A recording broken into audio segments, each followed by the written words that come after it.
Chapter 3 of The Phantom of the Opera by Gaston Leroux. The Mysterious Reason. During this time the farewell ceremony was taking place. I have already said that this magnificent function was being given on the occasion of the retirement of Monsieur de Bienne and Monsieur Poligny, who had determined to "die game," as we say nowadays. They had been assisted in the realization of their ideal, though melancholy, programme by all that counted in the social and artistic world of Paris. All these people met after the performance in the foyer of the ballet, where Sorelli waited for the arrival of the retiring managers with a glass of champagne in her hand and a little prepared speech at the tip of her tongue. Behind her the members of the corps de ballet, young and old, discussed the events of the day in whispers or exchanged discreet signals with their friends, a noisy crowd of whom surrounded the supper tables arranged along the slanting floor. A few of the dancers had already changed into ordinary dress, but most of them wore their skirts of gossamer gauze, and all had thought it the right thing to put on a special face for the occasion. All, that is, except little Jama, whose 15 summers, happy age, seemed already to have forgotten the ghost and the death of Joseph Bouquet. She never ceased to laugh and chatter, to hop about and play practical jokes, until Messieurs de Bienne and Poligny appeared on the steps of the foyer, when she was severely called to order by the impatient Sorelli. Everybody remarked that the retiring managers looked cheerful, as is the Paris way. None will ever be a true Parisian who has not learned to wear a mask of gaiety over his sorrows and one of sadness, boredom, or indifference over his inward joy. You know that one of your friends is in trouble. Do not try to console him. He will tell you that he is already comforted. But should he have met with good fortune, be careful how you congratulate him. He thinks it so natural that he is surprised that you should speak of it. In Paris our lives are one masked ball, and the foyer of the ballet is the last place in which two men so knowing as Messieurs de Bienne and Monsieur Poligny would have made the mistake of betraying their grief, however genuine it might be. And they were already smiling rather too broadly upon Sorelli, who had begun to recite her speech, when an exclamation from that little madcap of a Jama broke the smile of the managers so brutally that the expression of distress and dismay that lay beneath it became apparent to all eyes. "The opera ghost!" Jama yelled these words in a tone of unspeakable terror, and her finger pointed, among the crowd of dandies, to a face so pallid, so lugubrious, and so ugly, with two such deep black cavities under the straddling eyebrows, that the death's head in question immediately scored a huge success. "The opera ghost! The opera ghost!" Everyone laughed and pushed his neighbor and wanted to offer the opera ghost a drink, but he was gone. He had slipped through the crowd, and the others vainly hunted for him, while two old gentlemen tried to calm little Jama, and while little Giry stood screaming like a peacock. Sorelli was furious. She had not been able to finish her speech. The managers had kissed her, thanked her, and run away as fast as the ghost himself.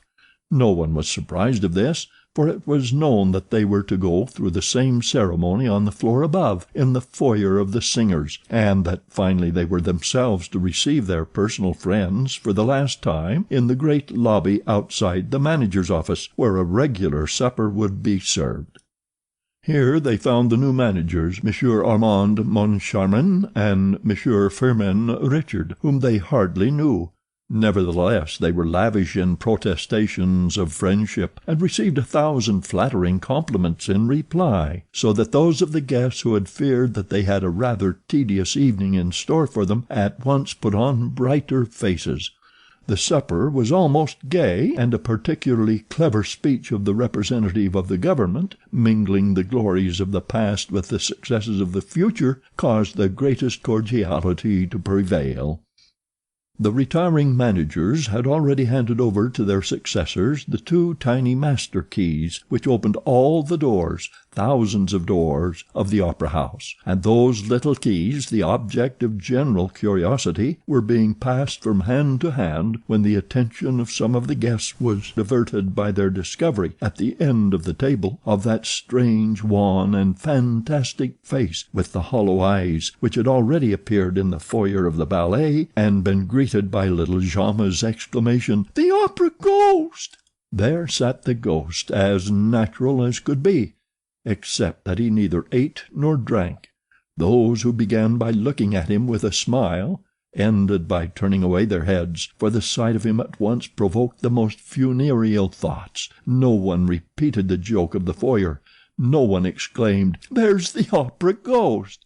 He himself did not speak a word, and his very neighbors could not have stated at what precise moment he had sat down between them, but everyone felt that if the dead did ever come and sit at the table of the living, they could not cut a more ghastly figure.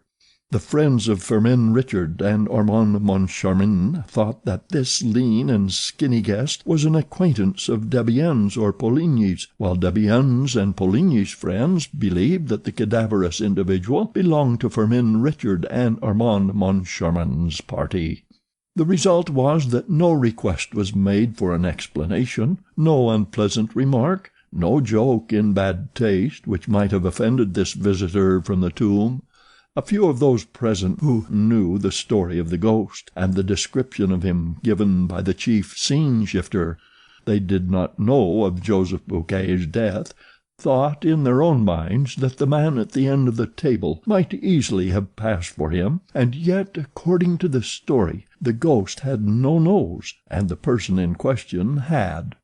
But Monsieur Moncharmin declares in his memoirs that the guest's nose was transparent. "Long, thin, and transparent," are his exact words. I, for my part, will add that this might very well apply to a false nose. Monsieur Moncharmin may have taken for transparency what was only shininess. Everybody knows that orthopedic science provides beautiful false noses for those who have lost their noses naturally or as the result of an operation. Did the ghost really take a seat at the manager's supper table that night, uninvited? And can we be sure that the figure was that of the opera ghost himself? Who would venture to assert as much? I mention the incident not because I wish for a second to make the reader believe, or even to try to make him believe, that the ghost was capable of such a sublime piece of impudence, but because, after all, the thing is impossible. Monsieur Armand Moncharmin, in chapter 11 of his memoir, says, "When I think of this first evening, I cannot separate the secret confided to us by Messieurs Debienne and Poligny in their office from the presence at our supper of that ghostly person whom none of us knew." What happened was this. Messieurs Debienne and Poligny, sitting at the center of the table, had not seen the man with the death's head. Suddenly he began to speak. "The ballet girls are right," he said. "The death of that poor Bouquet is perhaps not so natural as people think." Debienne and Poligny gave a start. "Is Bouquet dead?" they cried. "Yes," replied the man, or the shadow of a man, quietly. "He was found this evening hanging in the third cellar, between a farmhouse and a scene from the Roi de Lahore." The two managers, or rather ex-managers, at once rose and stared strangely at the speaker. They were more excited than they need have been, that is to say, more excited than anyone need be by the announcement of the suicide of a chief scene-shifter. They looked at each other. They had both turned whiter than the tablecloth. At last Debienne made a sign to Messieurs Richard and Moncharmin. Poligny muttered a few words of excuse to the guests, and all four went into the manager's office. I leave Monsieur Moncharmin to complete the story. In his memoirs he says, "Messieurs Debienne and Poligny seemed to grow more and more excited, and they appeared to have something very difficult to tell us. First they asked us if we knew the man sitting at the end of the table who had told them of the death of Joseph Bouquet, and when we answered in the negative they looked still more concerned. They took the master keys from our hands, stared at them for a moment, and advised us to have new locks made with the greatest secrecy for the rooms, closets, and presses that we might wish to have hermetically closed. They said this so funnily that we began to laugh and to ask if there were thieves at the opera.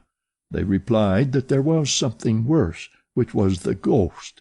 We began to laugh again, feeling sure that they were indulging in some joke that was intended to crown our little entertainment. Then, at their request, we became serious, resolving to humor them and to enter into the spirit of the game. They told us that they never would have spoken to us of the ghost if they had not received formal orders from the ghost himself to ask us to be pleasant to him and to grant any request that he might make. However, in their relief at leaving a domain where that tyrannical shade held sway, they had hesitated until the last moment to tell us this curious story, which our sceptical minds were certainly not prepared to entertain. But the announcement of the death of Joseph Bouquet had served them as a brutal reminder that whenever they had disregarded the ghost's wishes, some fantastic or disastrous event had brought them to a sense of their dependence. During those unexpected utterances, made in a tone of the most secret and important confidence, I looked at Richard. Richard in his student days had acquired a great reputation for practical joking, and he seemed to relish the dish which was being served up to him in his turn. He did not miss a morsel of it, though the seasoning was a little gruesome because of the death of Bouquet. He nodded his head sadly while the others spoke, and his features assumed the air of a man who bitterly regretted having taken over the opera, now that he knew that there was a ghost mixed up in the business. I could think of nothing better than to give him a servile imitation of this attitude of despair. However, in spite of all our efforts, we could not, at the finish, help bursting out laughing in the faces of Messieurs Debienne and Poligny, who, seeing us pass straight from the gloomiest state of mind to one of the most insolent merriment, acted as though they thought that we had gone mad. The joke became a little tedious, and Richard asked half seriously and half in jest, "But, after all, what does this ghost of yours want?"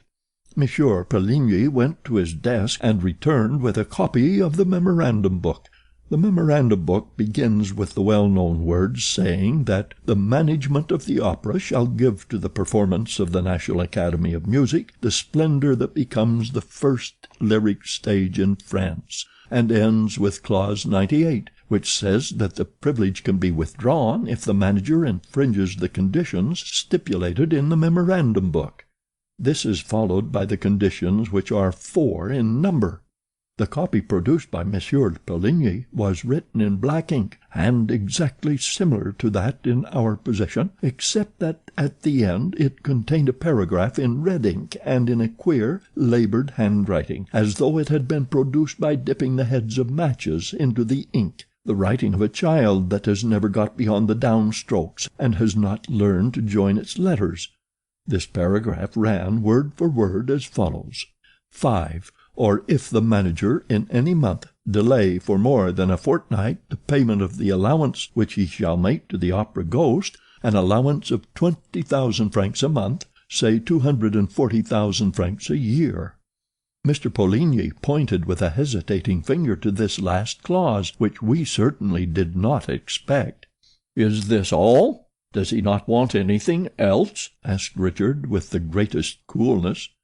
"Yes, he does," replied Poligny, and he turned over the pages of the memorandum book until he came to the clause specifying the days on which certain private boxes were to be reserved for the free use of the President of the Republic, the ministers, and so on.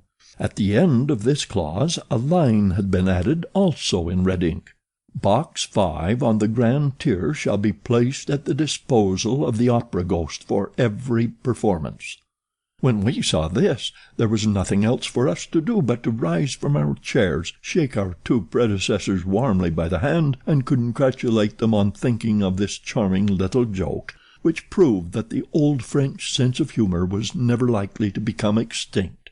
Richard added that he now understood why Messieurs Debienne and Poligny were retiring from the management of the National Academy of Music. Business was impossible with so unreasonable a ghost. "Certainly 240,000 francs are not to be picked up for the asking," said Monsieur Poligny, without moving a muscle of his face.